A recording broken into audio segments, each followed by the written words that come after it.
Welcome back to Celestia On Air, Deciphering STEM, the podcast of Set Celestia, the Astronomy, Astrophysics, and Space Tech Club of Pittsburgh. We are your hosts. I am Yashi. And I'm Ishna. And happy Pride Month, everyone. Happy Pride Month. Yay. This is the Pride special episode of our podcast. And we hope that we're able to take you on an insightful journey with us today. And we have Alyssa Adams back with us. Alyssa, they are a postdoc research fellow at University of Wisconsin Madison. And we have invited them to share their journey of self-discovery and how studying science helped them to accept themselves, their identity, their orientation, everything. Right. Hi, Alyssa. Hi. Welcome back to Set Celestia. You gave a lecture a month ago, I think, and we all loved your lecture, and I'm really excited to have you here on our podcast today. Ooh, that's so great. Woohoo.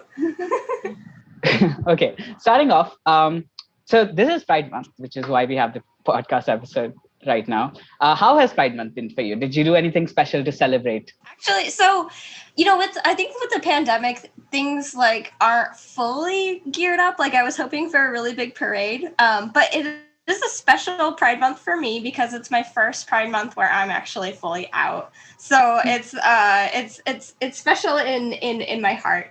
But so we haven't had any formal plans or anything like that, but we did celebrate quite often by making some favorite food at home and taking some extra time off and just having a nice time. It's been a really, really special Pride Month. That sounds amazing. I mean, despite the pandemic, it's nice to celebrate something about yourself. Yeah. Would you mind sharing with our audience your gender identity or sexual orientation? Sure. Oh my gosh, I'm so excited. Yeah. So I am non-binary and I am also pansexual, but most of the time I say bisexual just because I'm attracted to people regardless of their gender, but so that's the whole thing. But I say pansexual and they're like, what is that? And so I just most of the time I say bisexual, but so woohoo. Yay. Yay. Okay. So exciting. Right, so we read your blogs and you're huge fans, and we observed that you were very vocal about your experience with Orthodox religion. So since this is a Pride special, we wanted to know how these beliefs influence your journey of self-discovery and your realization about being part of the queer community. So could you tell us about that? Yeah, I think that it was such a long journey because growing up, it was extremely difficult. I was always in an environment that was very anti-LGBTQ. So it was I felt, oh boy, it was I didn't really understand what was going on in myself, and there was never a opportunity to discuss or to learn about those aspects of myself. Just because from basically day one from growing up, it was very the homosexuality is evil and it's really bad and it's such a sin and don't do that. And it was really, really difficult for me growing up. So it was a really rocky start, and it took me a really, really long time to accept myself as who I am, without having to conform to somebody else's expectations about who I should be. But yeah, it was a really, really long journey, and it took me just up until this last year to fully accept myself and my identity. So yeah, it was quite a long journey. It was what 29 years, I think, 30 years. It's really hard to come into your own when unlearning these beliefs. So you've also been a part of the scientific community while you were going a lot of the journey, and you've been part of the scientific community for a long time. So how has that affected, and how has that been a part of your life through this journey?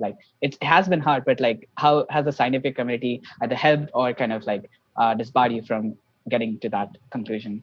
Yeah, so it basically in two parts. I mean, the first part was the philosophy of understanding what how do I understand reality, and how is objective what you would say an objective measurable reality relating to the reality of that I understand as how the world works. So that was one way that it helped me. thinking, after learning about physics and the cosmos and how vast it is, it really made me feel that, not only am I small and not only are, people finite, but that also opened up a huge like burden from my shoulders, because I knew that, whatever I felt about like, how I was and how I expressed myself, it wasn't going to send me to like the depths of hell, or some sort of like cataclysmic event wasn't going to happen because of it, which was like a huge relief. But also like the other part was the scientific community, especially in astrobiology, was so friendly. They are extremely like LGBTQ inclusive and very supportive.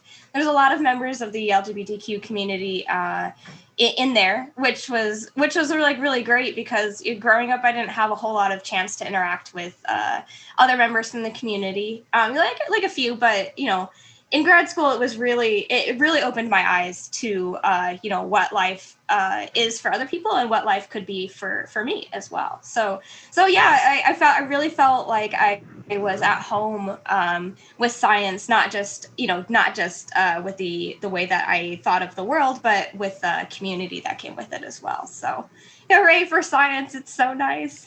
Hooray for science.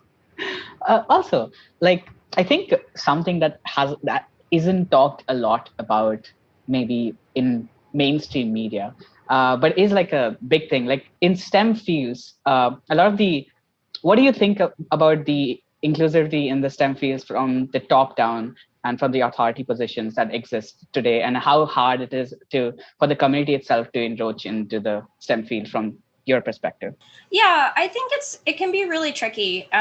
It's like, especially coming from a physics background, physics is very notoriously like not very inclusive, and it's very much like a white male culture. It's sort of like an exclusive club where you have these born geniuses, and they're all like, oh, so smart, so above everything else. And I think a lot of that is like perpetuated by like cultural, I don't know, Hollywood stereotypes that people put. But so like that sort of that culture was really difficult for me to navigate. And you see it a lot in different fields as well, not just physics. There's like each field has its own issues with diversity. Biology has a diversity an issue with like racial diversity. Most fields have issues with gender diversity. So it can be like quite disappointing. Like especially coming in from like brand new into the field and you're just learning about it. It can be really difficult. But what I did find is like there's two things. The first thing is that it is improving, even if it is like like glacially slow in terms of like improvement. Right. It is going in a positive direction, even if it's not fast as I want to see it. But also, I learned to carve out pieces of science for myself, not necessarily worrying about like a hierarchy or fitting in. I try to do things and put myself in spaces where I feel most comfortable. So if I'm in a space or in a lab that's just like extremely sexist and exclusionist, and it's just really about like, nope, we only want to have like these particular. I avoid it like the plague, right? And I encourage everybody else in this, who feel uncomfortable with that to avoid it as well. But sometimes it's difficult because it's not possible to avoid situations like that. So my heart goes out to people who are really struggling with it. And yeah, it's definitely a tough situation. But hopefully, I think in 50 years, the 50-year time scale, we can look back and be like, whew, don't have to deal with that again. So fingers crossed for the future. Fingers crossed for the future. Before we go forward, you talked about the improvements in the STEM community that is happening right now. What do you think is happening, or what more could happen in the future for this kind of inclusive, increase in inclusivity? I think people are starting to be aware of that it is a problem in the first place. Like one of the things I noticed in the physics field was that a lot of people weren't even aware that diversity was an issue, and they weren't even aware that like the behaviors that they were doing were contributing to a sort of culture that was very exclusive and kept underrepresented groups or other just people. I mean, just like generally just people out. So I think I think that people are at least becoming aware that that is an issue. And I still do see a lot of, not as much, but within like 5 years ago, there was still a lot of pushback, like, oh, we don't have a problem in this field. Like, what are you talking about? Like, I've never seen a problem before. So people are actually turning around and being like, oh, okay, especially with like this last year, a lot of these issues were talked about, with like the George Floyd things. And I think a lot of people were really, really starting to be and like think and reflect about how their actions and behaviors are affecting, other people's lives, especially in established institutions. So, yeah, I think that people are finally starting to understand that it really is an issue, and I think that's one of the biggest first steps. But like people are starting to figure out like how do we address it, right? And I think some people are doing, even if they mean well, they may not be actually addressing the issue, but at least they're starting to try, and people are starting to educate themselves about it, which is really positive. That sounds great. I wanted to ask you, have you seen like more safe spaces come up in the community, especially ones that have been like officially recognized as like like people in science, if they're feeling discriminated against, you can come here, and yeah, we're all an inclusive community. So do you see safe spaces like that coming up now? Yeah, I do, and I think they're not. I mean, they're like what do you call it? Like facilitated by people who are mentors in the community, and I see a lot of people being more vocal about, hey, no, like I'm a lab PI, and I want to make sure that everybody feels welcome. Like so like the PI that I'm working with right now, he's super good at it. I've seen a lot of other PIs, they're really, really good at it, and a lot of them are starting to become really vocal. So I do see a lot of increase in like very explicit saying that, no matter who you are, who your identity is, and what your background is, you are welcome to be here, and just as you are, which really, really, really helpful. Yeah, it's a positive change. Oh, also, there's this question that just came up.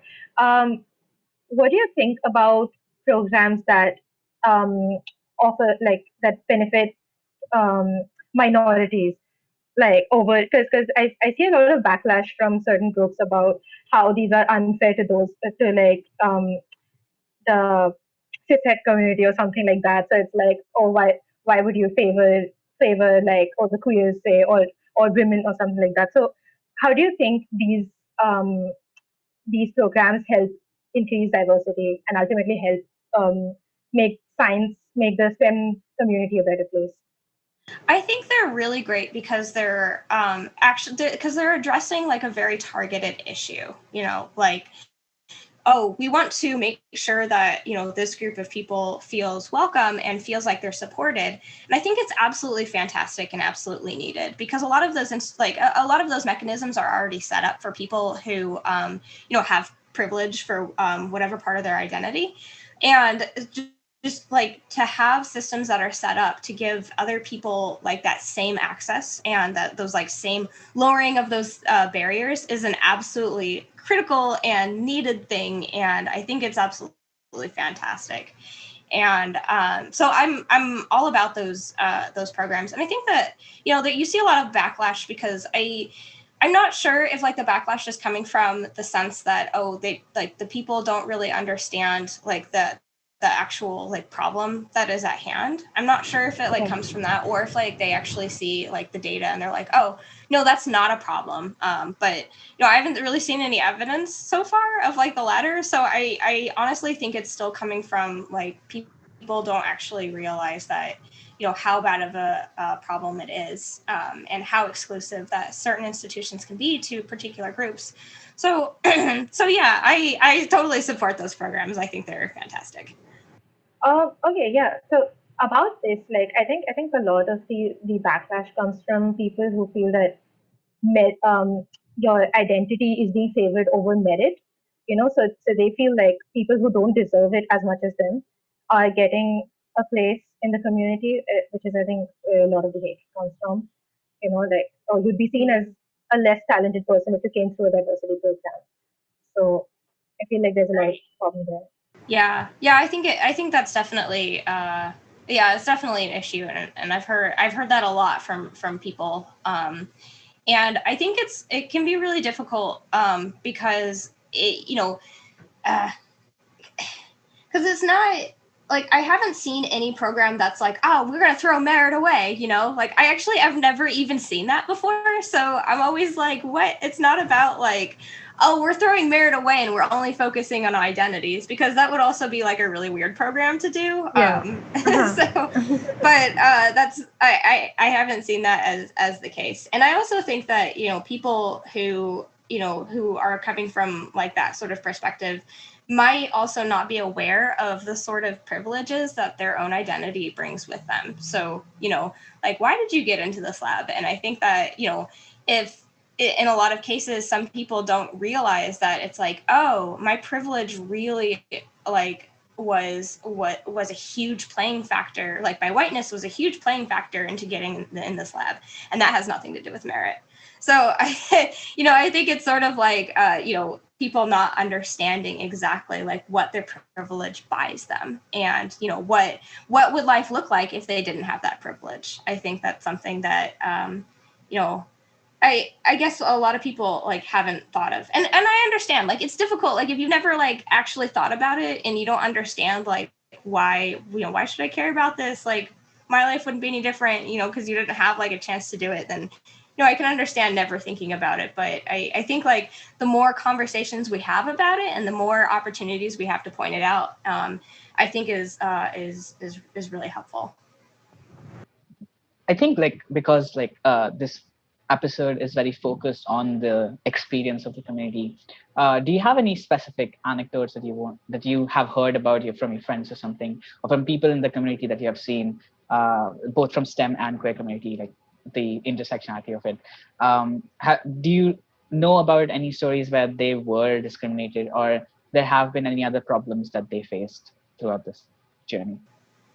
Yeah, I've heard of a few horror stories, and nothing that like sticks out. Like the biggest story that sticks out to me was I knew somebody who was in the middle of transitioning, transitioning their gender, or their gender expression, and what they were struggling with was the community. Like there was a lot of like bullying in their social group, and what she had found was that a lot of people that were supposedly her friend ended up not being her friend, and they bullied her and her wife, girlfriend at the time, incessantly, and they had to they ended up switching universities and going somewhere else because of it. But I know that like it can be extremely like it was extremely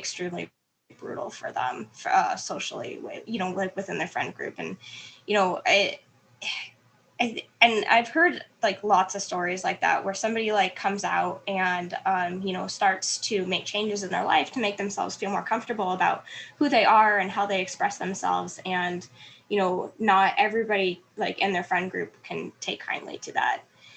And then I've also heard like a lot of horror stories about people who would join a lab, and it's always in the back of your head, like are they going to do they not like me because I'm gay, do they not like me because whatever, and being treated unfairly, and people being really concerned about like is it because I'm gay, or things like that. So it can be fairly tough, but also like my experience is extremely limited because I tend to just like stay in like the astrobiology community and like the biology community, and they're very friendly and inclusive. But yeah, I have heard a lot of horror stories before, so it's sad. It's just terrible, and a lot of it is like also not just from like friends, but also from family as well. A lot of people being disowned, a lot of people being homeless because of it, if they're younger and they can't support themselves financially. So It's like very sad to see that's still prevailing, and hopefully 50 years from now, fingers crossed. Yeah. Fingers Uh, crossed. Yeah. there's also this thing. You have worked. I think your PhD dissertation was on open-ended evolution, and you've worked a lot in the evolutionary biology field throughout your career. So I think, like, kind of a light-hearted question from the whole grave discussion that we had right now. But what do you think? Like, what new stuff did you realize? What long-held belief did you kind of debunk when you started reading evolutionary biology? How did that kind of change you, and like what kind of new beliefs that you gained from this field uh, in the context of the queer community and also in general? Yeah. Like Yeah. any queer prejudice that was debunked because you started reading the science of it. So if you could tell us about that.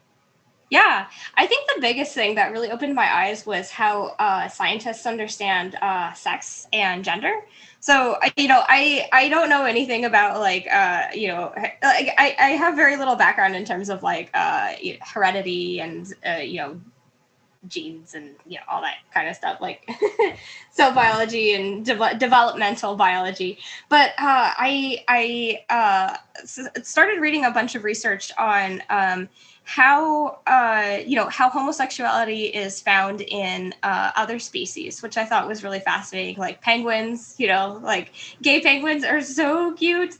And I was just like, I was blown away when I saw it, and was started reading about like, not just in penguins, but in other species as well. And I was like, oh, that's so interesting. Because, I always think like humans are just really weird animals, right? And it was really cool to see that like other animals are also have homosexual tendencies as well.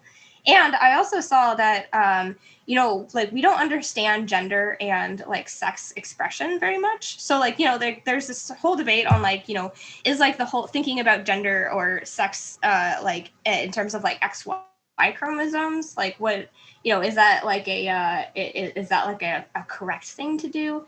And, there's a lot of interesting science that says it's a very, very fuzzy sort of boundary that's not particularly understood, which I thought was really cool too. And I was like, wow, that's so interesting, especially like with human development. I was like really curious about like, what exactly causes a fetus to develop like, like a penis or a vagina, for example. And, looking at like the developmental similarities and, what are the mechanisms that cause you to get development for one or the other or something in between. And like, those were really fascinating too. And it's something that was like a lot more like fluid, I guess, and like a lot more related. And it really made me realize that like, oh, you have like female sex and you have like male sex, and they're not super different from each other, which I thought was that also really blew my mind, and that was really cool.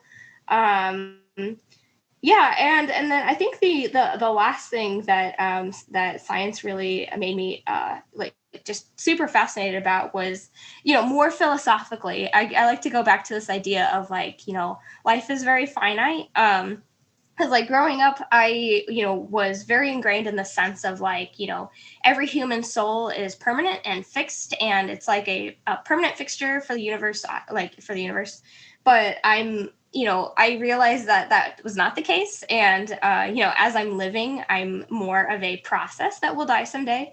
But what happened to me when I realized that was like, oh, so that just means I can do whatever I want. So I can like live the life that I've always wanted to live, and it doesn't matter in the end.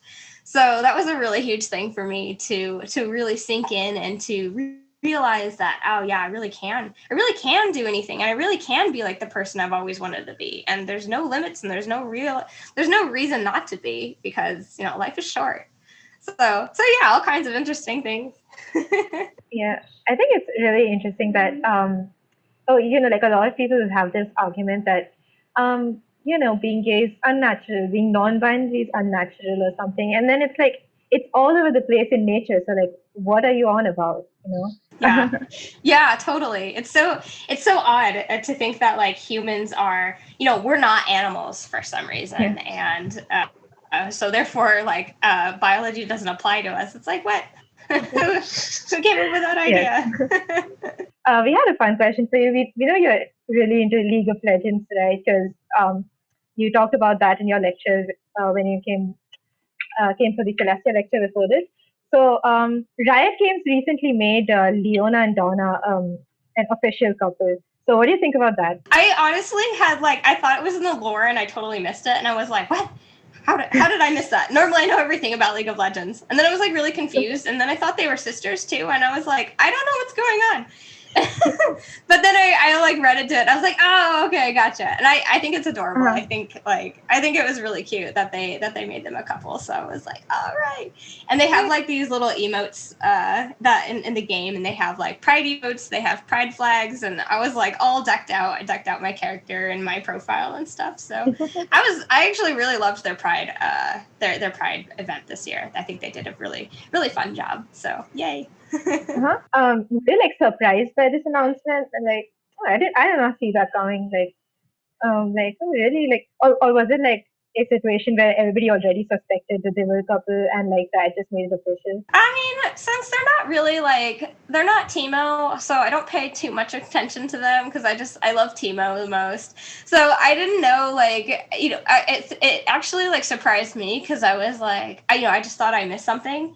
But I don't know if people expected them to be together or not. I hadn't heard anything. So to me it was a total surprise. But also they're not Teemo, so I didn't pay that much attention.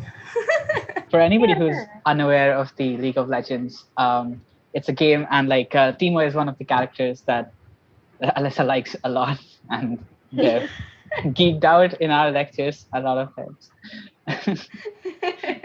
I totally I make all my icons little Teemo icons for yeah exactly. Also based on that team. Yeah.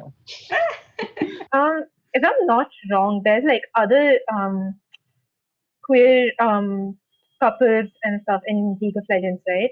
I'm not super into the game. I think Abdul was really geeking out on us that day when he was talking about this. Yeah, so so there's representation. Yeah. So yeah, I was telling them about Paris and how his story is about these two. I think they were about these two gay lovers and how how Varys possessed both of them together. So 3 people inside one body, and that is how he was stupid and everything. Even I geeked out completely while we were talking about it. So. Yeah, I love their they had Tarek was their sort of I guess their first openly gay character, I think. I'm not sure, but I mean everybody thought in the community that he was gay anyway. Just because he's just so he's so fabulous. He's got all of his gems. Yeah, he's just so fabulous, and so I was so glad that when they made him officially gay, I was like, yes, perfect. And then they made Vayne and Kesa lesbians. And I was really excited about that because I thought they were very cute. And who else? I know there's more. There's definitely one more couple. Oh, I can't think of it. I thought of it I thought of it before, but anyway. Yeah, Tarek's one of my favorite characters too. He's so much fun. It's nice to see inclusive games like that. Yeah, it's not new to them, It's not just it's Pride Month. Let's quickly make something canonically gay. Let's go. Yeah. I think it's problematic sometimes. Yeah. While also researching for this podcast, we say researching, mostly stalking your Twitter ID. We saw your cats and we loved them, and your ferrets and we loved them. Just talk about your pets for a while. We're just yes. Have a nice geeking out session for that. I could go on and on about my pets forever. So let's see. Well, let's see. We have 2 cats and 3 ferrets and a turtle and a beta fish and a little guppy. And of course, you can't forget all of the spiders out in the balcony. They're part of our home too. So we've got 2 cats, and they're both very special to us. They're about 9 years old each, and Mr. Jim is I got him as an undergrad, and he's followed me around everywhere ever since. And for my partner Joe, he's got a like his cat is a similar situation, but he got Callie in grad school. That's her name. Mm-hmm. And so they like each other a little. It's mostly Mr. Jim loves Callie. He always wants to play with her, and he's always like poking at her.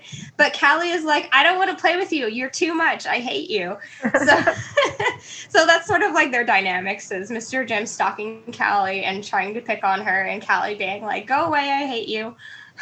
So yeah, Mr. Jim is a really cute name. I just wanted to put it out there because honestly, like, yeah, he's actually named after Captain James Kirk. And it's funny, I didn't actually name him. I had a former roommate name him, and he said, that way we can go, damn it, Jim, you're a cat, not a doctor. Oh my God. Oh, that is beautiful. Did you ever do that? Did you ever get the chance to do it? Yes. Please tell us you've done that. Oh, yeah, all the time. Yeah, okay. I say, damn it, Jim. You're a cat. Identity theft is not a joke. Have you named the spiders? Are they? No, they're innumerable. I mean, I would name them by number, but they're all also indistinguishable as well. So there's just, I mean, we have like, so we're 13 floors up on a tower, and for whatever reason, it's just a spider colony like place. I don't know, like we just have tons of spiders. It's like a spider infestation. It's crazy. But it's just how God meant it to be. They're there because, like, yeah. I have no idea why they're all up here. It's terrible. But at least it's not. At least they catch all the flies on all the mosquitoes. Question mark. That is, that is legitimate. That's a legitimate reason to keep spiders around. Yeah. I think so. Sort of an ending point. Like for the Pride Month special episode, do you have any advice for queer folks who are aspiring to work in the STEM fields and in general as well? So I think that I would like to encourage anybody who is queer and wants to go into the STEM field to absolutely do it. To not let any to not let the homophobes and like the transphobes to dissuade you, because there are a lot of really supportive mentors in science, and sometimes it takes a lot of work to find them, but they are there. It's it's just don't give up on your dream just because somebody else is being an asshole. And it could be like a whole bunch of people being an asshole. And I think one of the most important things to do is to really carve out a space for yourself, and to say that, and also to not settle and to be like, oh, well, I'm going to be in this lab and it's good for my career, but they treat me like total garbage. So I'm just going to put up with that because it's my career. I think you deserve, like, to anybody who's out there who's thinking that, you deserve better, and you deserve a better lab to go and, to find a new mentor. And it's totally okay to like switch mentors. Nobody's gonna like, I think a lot of people, like, you can get a really terrible, like supervisor or professor who's like, I'm going to sabotage your career if you, leave or go somewhere else. Like, you have a lot more power over your own career than I think some people will let you think. So I think, just to do, like, chase whatever dream you have, make it your own, and, kick the haters out of your life too. I think that's also a really important thing, is to remove the negative people from your life. So, for myself, I've had to take a lot of steps to remove a lot of people from my life, because it was like, if you don't have a lot of supportive people in your life, it can really drastically affect everything else. And especially for if you're queer, you have a risk of being harassed, and you have a really big risk of being discriminated against. So making sure that you do have like support system, and having a lot of people in your life who are rooting for you is so important, because it's if you have a bad day at work and you come home and you have somebody to to support you and lift you up, and even turn it into jokes that like, oh, that person's such a jerk, and like to make you feel better, like that's so important to have, because nothing's worse than having a terrible day at work and then coming home and having somebody berate you even more. So definitely don't let those people into your life. And if they are in your life, then I highly encourage you to to distance yourself from them, even if it's really hard, and if it really takes a long time, it's worth it in the end. Yeah, I totally agree. I think it's really like, it's one of the biggest fear where people do not want to change mentors. Like, it's very scary to actually go for another supervisor once you are already under one. And I think like it's important to realize that like a safe space is always a safe space. Like, it's really hard to work in an environment where you can't work. So yeah, I think thanks. Yeah, I mean, that's a really good advice for the audience. Yeah, I'm really excited for like all the queer folk out there to listen to this advice, because it's really great advice. And I feel like a lot of times there's this feeling of hopelessness. You don't know if there's a way out of this. And I think this would really help them. So thank you so much. Yeah, of course. And I also want to encourage anybody, if they have questions, to reach out to me. Absolutely. And, I'm here to support like anybody and to answer any questions for anybody who's curious about anything. And yeah, I hope that I hope I was helpful, I guess. Definitely, yes. I love your advice. It's very close to my heart. It's really nice hearing your experience in the field, and just like nice talking to you, honestly. It's like such a nice person to talk to. Okay, thank you for joining us in this episode. Thank you everyone for joining us on this episode of Celestia On Air, Deciphering STEM. We look forward to seeing you in the next one.